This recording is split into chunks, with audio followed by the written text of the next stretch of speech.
Hello, YouTube. I hope you guys are doing wonderful on this dreary, rainy day. I'm happy that when I went out for my birthday, it was not raining. It was decent on Saturday night, and yesterday the weather was decent. So I thank God for that. I thank God for turning 34.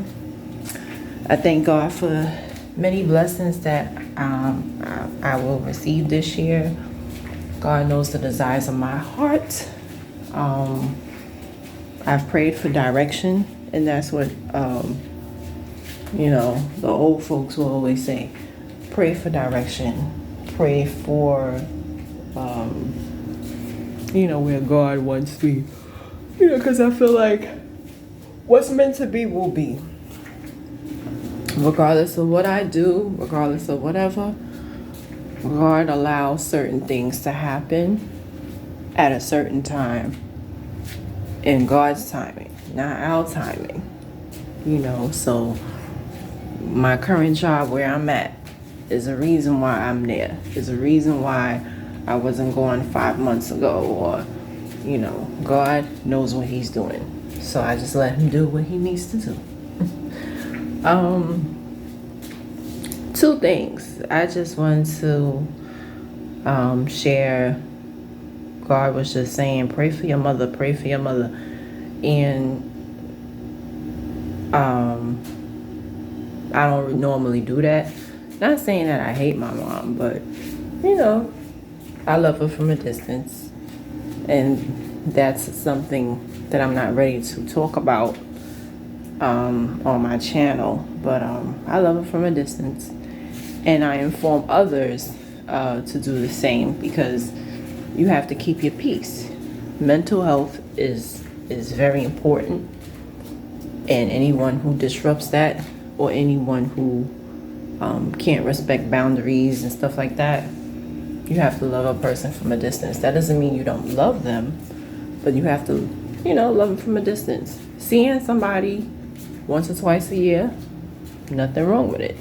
Society will have you to say, oh, you have to be best friends and you have to do each other's hair. And no, that's not true. You love your people the best way you can, and people love you the best way that they can. And that's what I'm learning. I don't blame my mother for anything. I don't hold a grudge. I thank her for being my mom. And that's it. But something was just telling me, just pray for your mother, pray for your mother. So I started praying for her.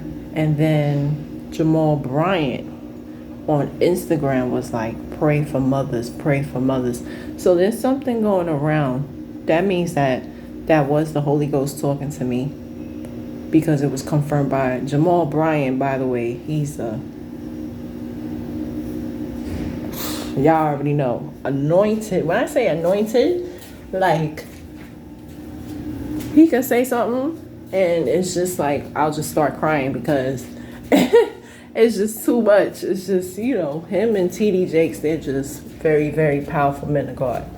Very powerful men of God. Jamal Bryant, he's made mistakes, but he's still anointed. So all y'all haters, whatever, he's still anointed. He's still anointed. So he encourages me. He's, wonderful ministry. I'm happy he's on Instagram, and services are on YouTube. So that's a wonderful thing. I actually had the privilege of seeing Jamal Bryant when I was pregnant, and he came to visit a church in Brooklyn, and it was phenomenal. Phenomenal. I mean, whew, my Lord. But anyway, I just actually wanted to dive in and talk about the book entitled No Disrespect. And for all my Sister Souljah fans, my coworker was like, what you reading? I'm like,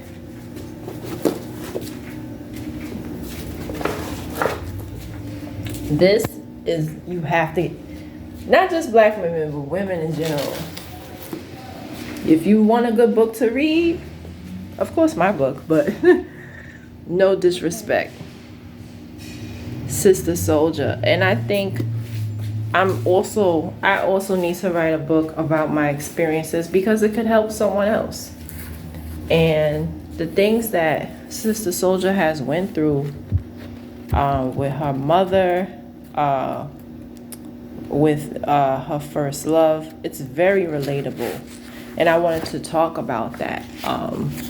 It might sound familiar, it might sound cliche, but you have to thank God for the breakup. You have to thank God for what didn't go, you know.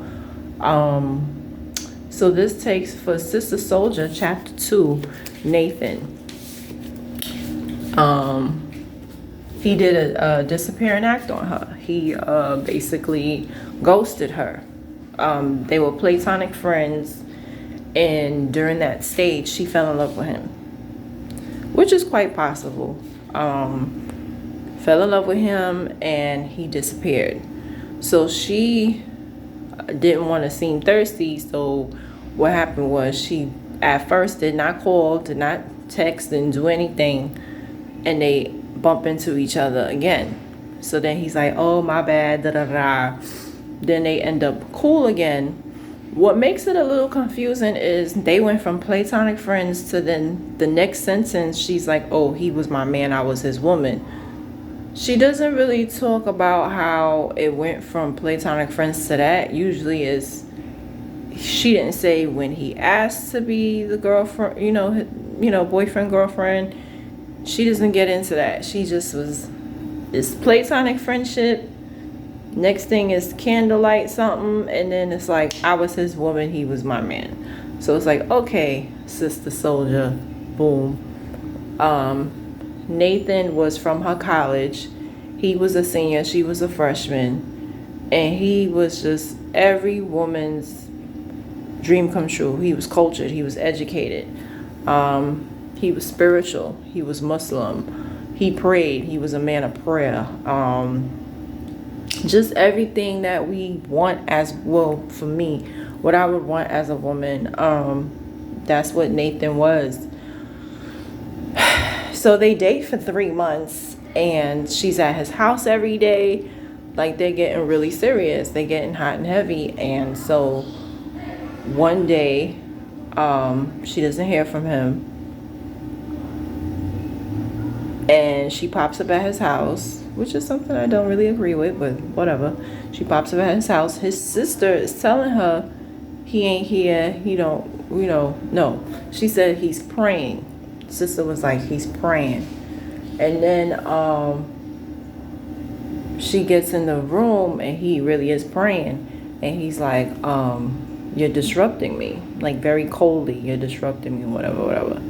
And she's like, well, why are you not answering the phone? And and the lesson in this, and what makes the second chapter so good, every last one of us, we all have at least one Nathan in our lives. Now, Nathan, come to find out, so right after his prayer or whatever, he finally calls her and he tells her, we cannot be together. She's like, why? She's distraught, she's upset. She's like, why? She's like, we cannot be together, stop calling me, da whatever. So she pops up at his house and doing the extra.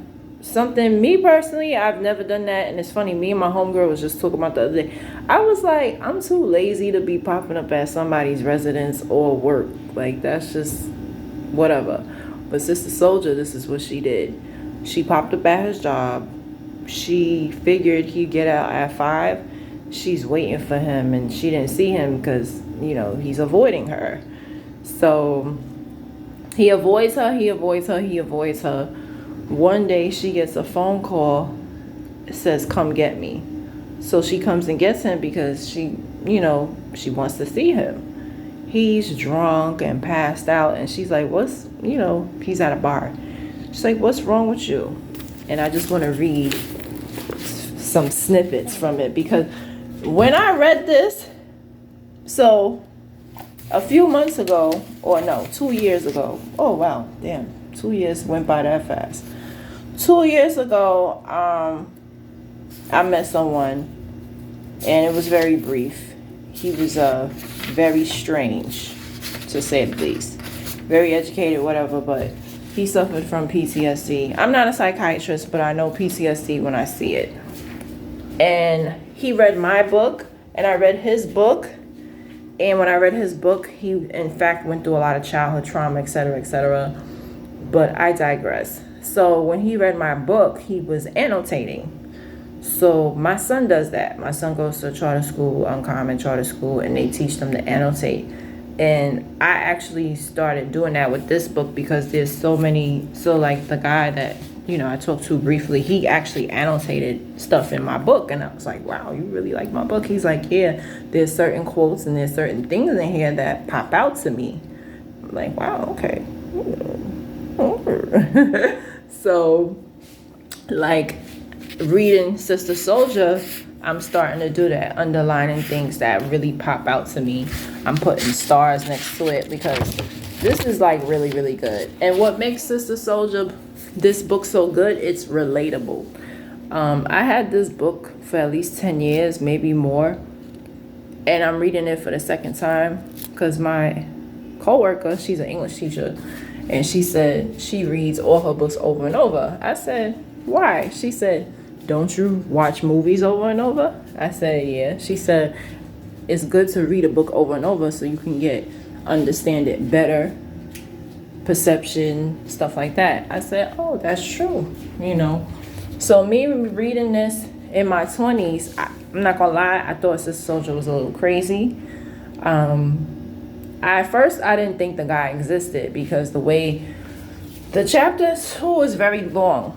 And the majority of the time, she's talking about their platonic friendship. So I'm thinking, shorty, crazy. It's not until you get to the end of the chapter that you're like, oh, okay, she's telling the truth. I can relate. So, the part that says on page 114, chapter 2, Nathan is telling her why they cannot be together. Only thing she didn't know, she is referring to his older sister. Only thing she didn't know was David liked little black boys.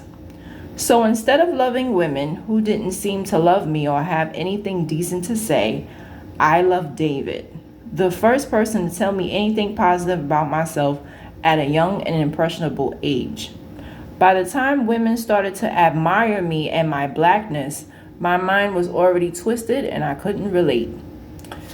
I wanted to talk about that because a lot of women who like women, and not everybody, because every lesbian that I've met has a different story, but a lot of women, every man in their life is negative. So naturally, from a woman's perspective, I'm not lesbian, but a lot of women, there's a disconnect because if the first person that tells you that you're beautiful is a woman, everybody who compliments you is a woman, what's going to end up happening? You might like women, right? So for this man here, Nathan, he's saying that no one told him he was attractive. The only people who made him feel like a somebody were black men. So for me, I could relate because the first person to tell me I was beautiful is my father. My father always said I was somebody. He always said, Crystal, you're beautiful, don't settle, da-da-da. And my father was telling me this at a very young age. So my father, other male teachers, I always had positive black men in my life, I have to say. Were they perfect? No. But just to be told that you're dope and that you're somebody from a male, it means a lot. So there's no man that can enter my life that could flatter me because my father did his job on that. My father took me out to eat and treated me like a princess. So when a man does that, it doesn't flatter me. You get what I'm saying? So that love from the opposite sex is very important for girls. I never knew it was that important for boys. Now for my son, I always encourage him. And I would hope that, you know, he knows that, you know, I always tell him I love you, you're handsome, you're somebody, you're intelligent, all that, right? So me reading this is very interesting because it's like, wow, it makes sense, right? The first person to make him feel welcome and loved and stuff like that was a man. Okay. So then he says to her, when I met you, you were a change and a challenge. See, I could pretend that my problem was under control by clinging to Islam and not having to deal with women in any real way. The women made it easy. They were empty-headed, misguided, and had no self-respect. To put them off, all I had to do was keep pointing out their faults so they would never see my faults. This is deep. I knew they would never be able to catch up to me intellectually. They couldn't even decipher my games. I did have sex with them, but I didn't have to answer to them. So basically, and there's another part, but that's